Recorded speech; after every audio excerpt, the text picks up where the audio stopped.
Srimad Bhagavatam, Canto 1, Chapter 11, Text 19, translation. At the same time, many hundreds of well-known prostitutes began to proceed on various vehicles.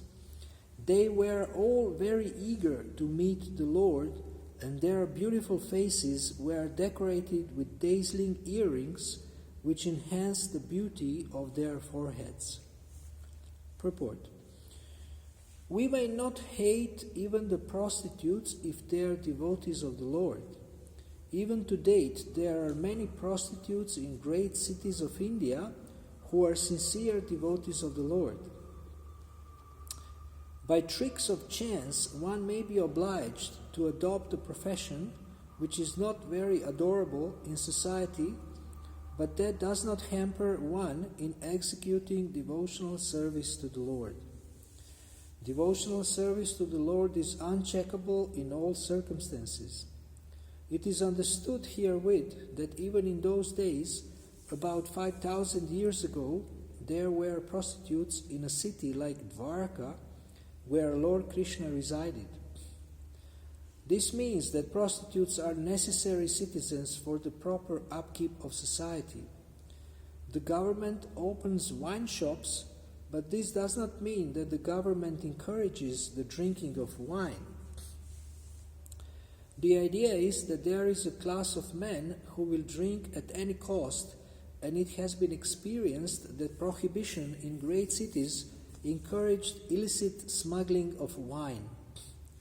Similarly, men who are not satisfied at home require such concessions, and if there is no prostitute, then such low men will induce others into prostitution. It is better that prostitutes be available in the marketplace so that the sanctity of society can be maintained. It is better to maintain a class of prostitutes than to encourage prostitutes within society. The real reformation is to enlighten all people to become devotees of the Lord, and that will check all kinds of deteriorating factors of life. Srila Bilva Mangala Thakur, a great acharya of the Vishnuswami Vaishnava sect, in his household life was overly attached to a prostitute who happened to be a devotee of the Lord.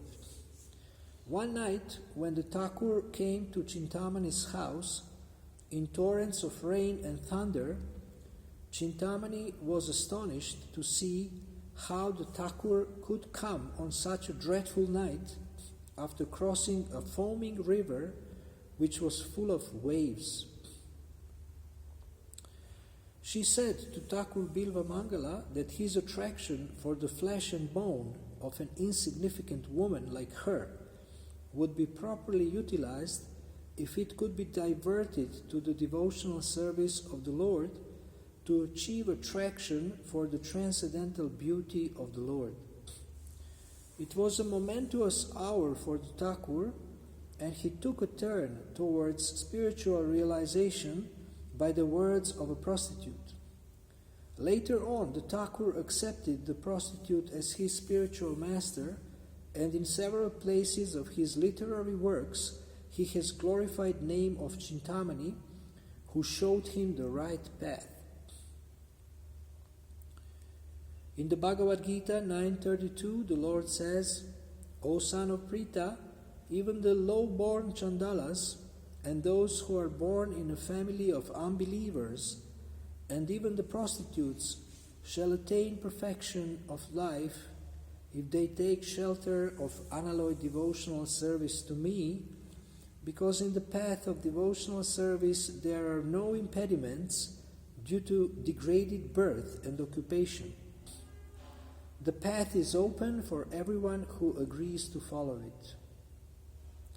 Now, all that I read is translation of 932, and in the Gita all these things are not there that he said. Really? Yeah, I mean, this is a longer translation of this, and I don't remember prostitutes mentioned in the Gita at all, but here it says he's translating it differently. There is more. One more paragraph. It appears that the prostitutes of Dwarka, who were so eager to meet the Lord, were all his unalloyed devotees. And thus they were all on the path of salvation, according to the above version of the Bhagavad Gita. Therefore, the only reformation that is necessary in society is to make an organized effort to turn the citizens into devotees of the Lord, and thus all good qualities of the denizens of heaven will overtake them in their own way. On the other hand, those who are non-devotees have no good qualifications whatsoever, however they may be materially advanced. The difference is that the devotees of the Lord are on the path of liberation, whereas the non-devotees are on the path of further entanglement in material bondage. The criterion of advancement of civilization is whether the people are educated and advanced on the path of salvation. Vara mukhyascha shatasho yanaista darshanotsukaha notsukaha lasat kundala nirbhata kapola vadanashiyaha. At the same time, many hundreds of well-known prostitutes began to proceed on various vehicles. They were all very eager to meet the Lord, and their beautiful faces were decorated with dazzling earrings, which enhanced the beauty of their foreheads.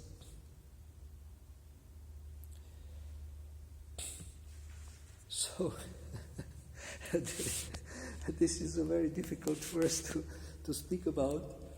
And when I look at the verse like this, I can only think that how Lord is merciful, how much He is merciful, that He is giving a chance to anybody to make advancement, and from any position. And it is said that the Lord is Bhavagrahi Janardana, which means that He looks at your mentality, at your attitude, not so much at your results, because we are limited how many results we can achieve. So Bhavagrahi Janardana means he's looking at this devotional, your attitude, your thinking. How are you planning to make advancement, even if one is very, very low? So this is an amazing mercy of the Lord and His devotees. And if somebody is not offensive, that he is criticizing, blaspheming, and he is conditioned, I think this person will be saved, because slowly he or she will make advancement. But if somebody is very critical, if someone is very critical and he is offensive, and he is insulting and devotees, then he has no chance. So conditioning in the form of attachment to material enjoyment is less dangerous than offenses that somebody can make. So now Srila Prabhupada explains... maybe the microphone is inside. Oh, really? You can check.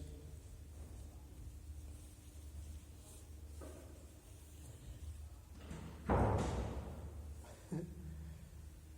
have to hang it. Yeah, like this. Srila Prabhupada explains that in the society there is different kinds of people, and some people still are very conditioned to all kinds of material enjoyment, but they are not excluded as candidates for spiritual advancement. Now, of course, this is not for us.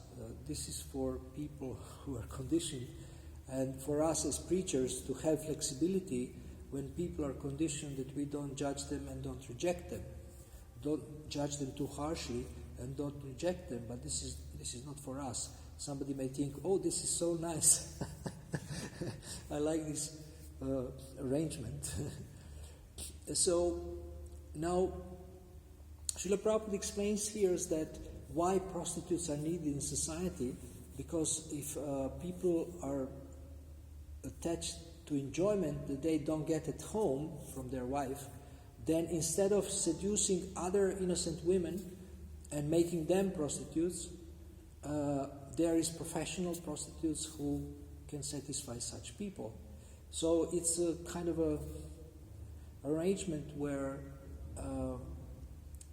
to prevent the spreading of the prostitution among general women, general populace.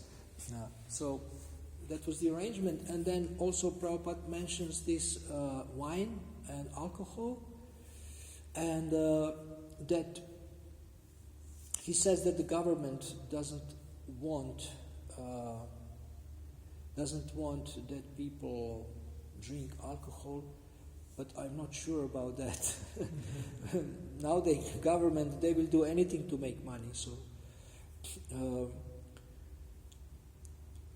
So he's saying that there is concession for this, but this should be discouraged. Also, we know from the Vedic literature there is a concession for those who want to eat meat, but it's not encouraged; it's actually discouraged. And you know the system, how you offer the goat to Kali, and then you can eat, and you can even say to this animal, "Now I'm eating you, and in next life you will eat me." Mamsa means I, you, me. Mamsa, the word for meat in Sanskrit. So in the Vedas, definitely we have these instructions for gradual advancement. We have Puranas in the mode of for the people in the mode of ignorance, for the people in the mode of passion, for the people in the mode of goodness. So there is different sacrifices. So Krishna understands that people are still attached, but they want to make some advancement, or they want to avoid going to hell. So he has given different levels of practice, of advancement, and of worship. Now we have in our movement situation where people come and they are very enthusiastic for some time, and then they realize that they still have material desires. I mean, they act on the level of a pure devotee. They go on books, they just surrender 100%, 150%, and then at one point they see, oh my God, I'm not so strong. And so in my 35 years, I had one moment of weakness when I realized that I actually still have to, for some time, have to be in the family life. And this sometime lasted 12 years. So then after that, I somehow could start a life that I always wanted, and that means single and traveling and preaching. It's a great blessing to have this. I always actually imagined that this is spiritual life, not family life. When I came to ISKCON, I see, there is so many families. I thought everybody is a sannyasi when I joined, but it wasn't the fact. Srila Prabhupada organized the whole society, gave a chance to everyone. So sometimes we hit a wall and we come to a realization that actually I'm still not ready for a high level of renunciation. And so people ask me, they asked me a couple of times in the last 10 years, when will you take sannyas? And I say that it doesn't come with changing your dress. It has to come from inside. And there is one, I don't know if it's a purport or from the lecture, but Srila Prabhupada says that you don't take sannyas by changing your dress. You take sannyas by sincerely dedicating yourself to devotional service. 100%. Body, mind, and words. So,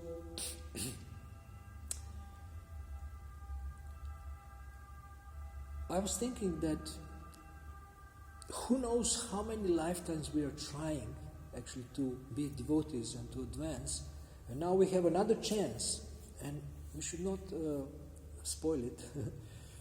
Also sometimes in relationships I'm thinking that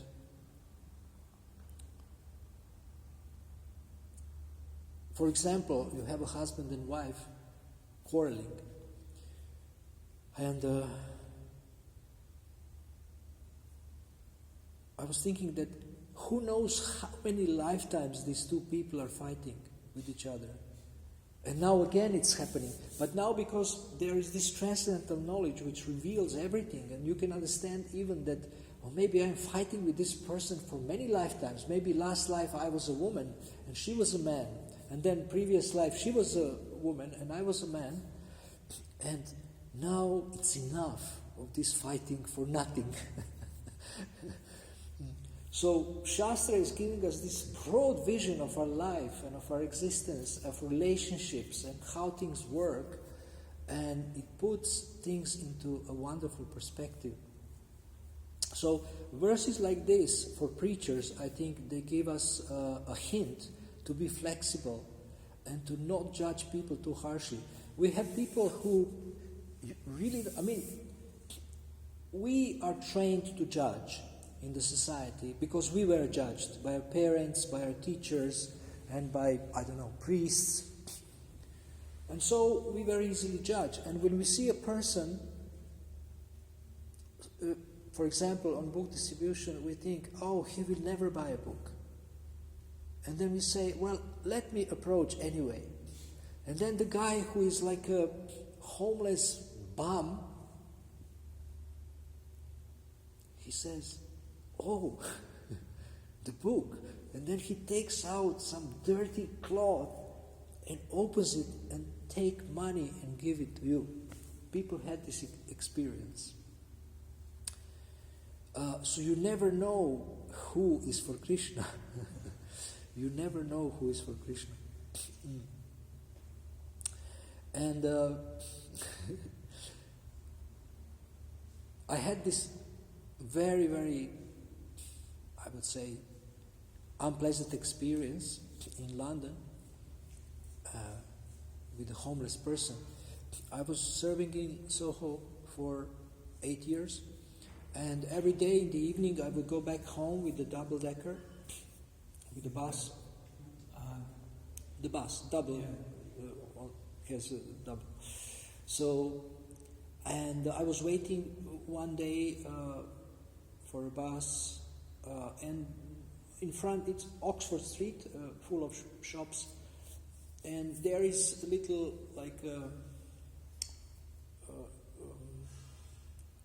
call this. It's just it can protect you from the rain. In front of the shop, you have this thing. So it was raining, and the stop is on the other side, but there is no cover. There is no this cover. So I was waiting there, and one homeless person was spreading some cardboard, preparing to sleep in front of the shop. And he was smoking. And I was not in devotional clothes. He couldn't see my neck beads. Oh, okay. So, I don't know. He couldn't understand that I'm Hare Krishna by my looks, by my clothes. So I looked at him and I was thinking, just see, he has no money for food and he has money for cigarettes. So I was really judgmental, he's smoking. This is not good, this is bad, and And then he looked at me and he smiled and he said, Hare Krishna. He said, Hare. And I said, Hare Krishna? He said, yes, I know you people. You feed me every day. So Parashuram Prabhu, he's in 5 places in London every day doing Food for Life. And you here also do Food for Life. So he's feeding homeless people. And this guy takes lunch every day, Hare Krishna lunch. So I don't know how he recognized that I'm Hare Krishna, but somehow, and he was happy to see me. And I felt so bad that I was criticizing him. because of the little cigarette. And I said, I will never, ever criticize a homeless person, whatever they do. I will just try to give them something. So sometimes we have experienced that our judgment is actually not appropriate, that it is, it's also sometimes mistaken, and that this is not our business to judge. Our business is to help. Our business is to help in any way we can. So Srila Prabhupada mentions here this gradual elevation, and people come, start chanting one round. We say, great, you are chanting one round a day. They say, it's very hard, one round. And then after, I don't know, half a year, they chant 4 or 8. And they say, wow, I could never imagine to chant 8, but now I'm chanting 8. It's great. By associating with devotees, getting more enthusiasm and strength. So we, as preachers, we want to be patient with people, but we don't see their life as it is now. We see that they have started and they will just go forward more and more, even if it's slow. So we are very positive about their advancement, and we want to be patient with them and try to help them. Of course, if somebody wants to speed up their advancement, then we encourage that. But if they are slow, then we just encourage them to do the next step. So the verses like this and the purports show us that Krishna is very patient, and saintly personalities are very patient. Although Prabhupada also, on the other hand, he was urging us that please utilize this human form because you may lose it, or you may, nothing is guaranteed. Better finish the business in this life and go back to Godhead. Don't count on the next life, or don't be too slow. So therefore we want to utilize every moment to do some kind of some devotional service. I was chanting in your ashram today, and there was a bottle of water, and then I was thinking, if I drink water, I will lose few Maha Mantras. So, and I take japa off my hand, and then I was thinking, actually I should chant until the bottle touches my mouth. And then as soon as I take the bottle off my mouth, I should immediately start chanting, even without beats, even without counting, because every second, every moment is so precious to do devotional service. And sometimes we catch ourselves maybe contemplating a sense object or watching a YouTube video, and this is it looks like nothing, but actually it's a big waste of time, even if it's few minutes. So every second, I think, if we focus on devotional service, Krishna will become convinced that we are serious. Actually, all we are trying to do is to convince Krishna that we are serious about Krishna consciousness, because we are not so serious, or we were not so serious. Just like yesterday, I asked people, how many of you think you're an angel? And then Vrindavan Priya or something, she said something that she thinks she's an angel or something like that. And then I said that, okay, now you are acting like an angel because you're acting as a devotee, but you were not an angel before. And then there is so many attachments still in the heart that we have, and actually we are in between. We are not still on the safe side. So we have to really push to be on the safe side of Krishna consciousness. But at the same time, I would say be very strict with yourself, but be patient with others, because everybody has their own speed. They have their own desires. And we want to inspire, not force people. We want to inspire, because unless the free will is engaged, it doesn't last long. Your devotional service will not last long. You will just, at one point, just run away. So we want to use our free will, that I want this. I am convinced. And when my service is devotee care and guidance. And sometimes we discuss what is the most important thing in devotee care.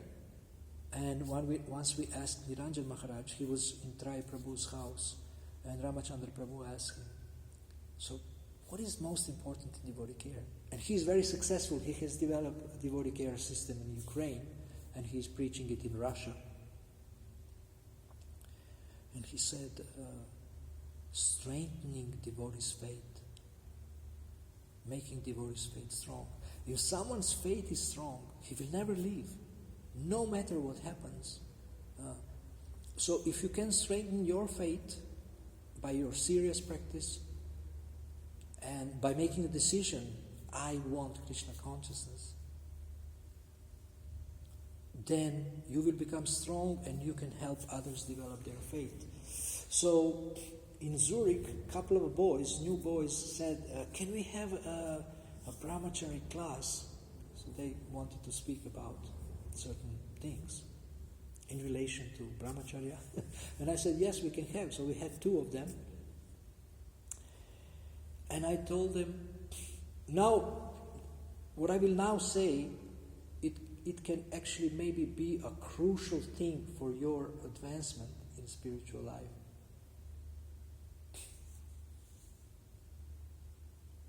It's 2 words. No, maybe. You understand? No, maybe. He doesn't understand. No, maybe. Brahmacharya non ci può essere il forse. Maybe, no force. No, maybe. So, what does it mean? It means don't play with Maya. In Villa, I was giving like 9 classes about Avanti Brahmana. This chapter is so incredible. Read it. It's 11th canto, chapter 23. It's powerful. This Avanti Brahmana, he speaks about the mind. And he says that the mind's power is godlike. It's actually Krishna's energy. The mind, it's Krishna's energy. But its role is to condition us, to keep us conditioned. So there is this one verse, and Hridayananda Maharaj didn't even make a commentary, and I was wondering why he didn't make a commentary. This is such an amazing verse, such an important verse, where Avanti Brahmana explains the power of the mind. So this verse clearly shows that our mind is not a joke. We cannot just think, oh, maybe I will enjoy a little bit, or, it's not. And Krishna says, even if you do something horrible, you are a saintly person, and, using so many excuses from the Shastra to still engage in sinful sense gratification.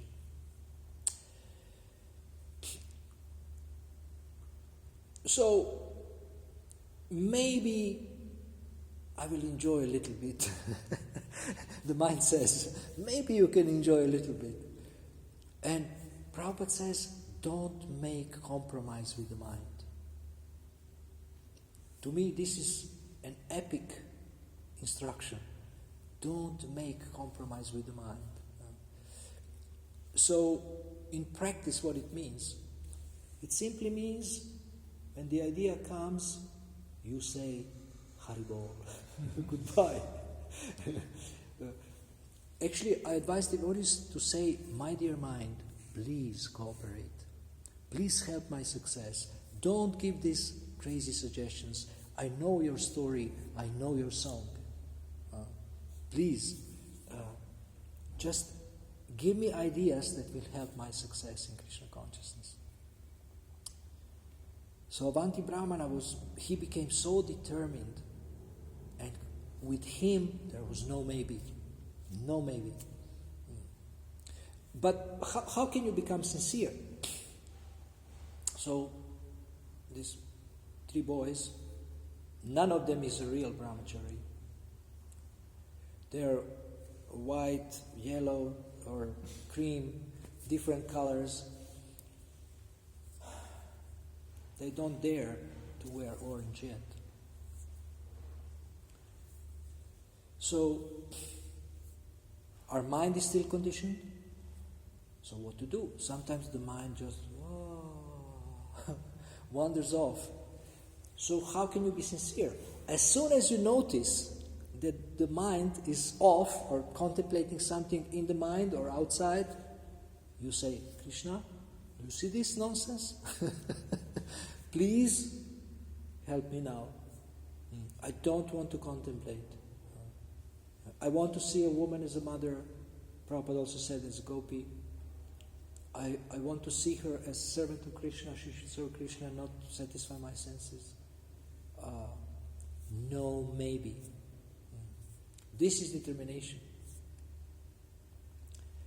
And now, when somebody reads this purport, they can think, well, it's okay. Prabhupada says. Maybe. You know, we need... I'm not satisfied with my devotee wife, so maybe it's bona fide to go to a prostitute and, just become peaceful. So this is not for us. No, we are supposed to be the leaders of society and to show the highest example. This is for people who are really conditioned. And we have an amazing chance here to be unconditioned. So these are some of my thoughts about this, and thank you for listening. Do you have any questions or comments?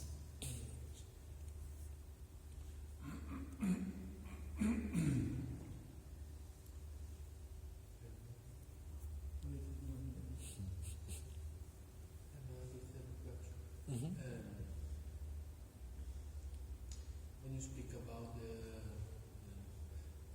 judge people, when we interface with people to spread Krishna consciousness, we have to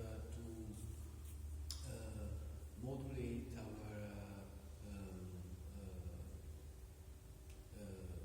words, our mood to give Krishna consciousness, and we have to observe also the condition, the position and the condition of the people, and there is a little subtle border between judge and observe the position of this the people that we interface, and how to do this, how to modulate our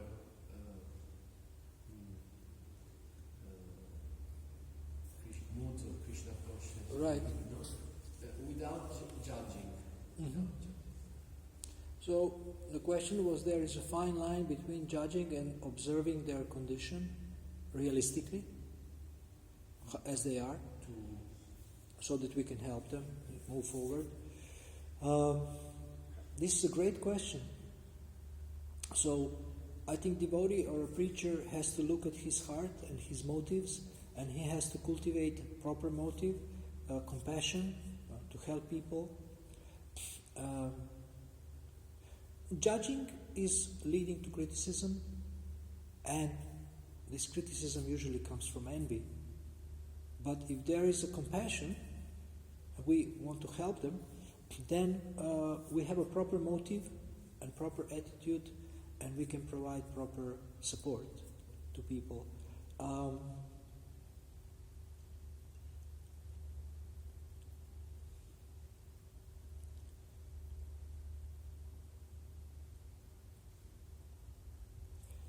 One thing that helps me in not judging people is that I see that they're here and I see their road. Like, have a vision of their road that they are going to advance now. They have gotten a little sweet, they have gotten a little book or big book or a set, and they now their spiritual life has started. They got the first mercy, and now I'm going to help them to move forward, or somebody else, some other devotees. So they may be going up and down in the beginning, but they are getting the mercy. If they are not offensive, they are getting the mercy. So they cannot lose. So if they cannot lose, then there is no need to judge, because they will always succeed, and you are here to help them a little bit on this. So you look at your heart and make sure that your motive is right, you want to help them, and that you are compassionate, and they are also dear to Krishna as you are. Krishna wants them also. On the eternal platform there are brothers and sisters, so we are also a family. So these are some ideas. Does it help a little bit? Okay.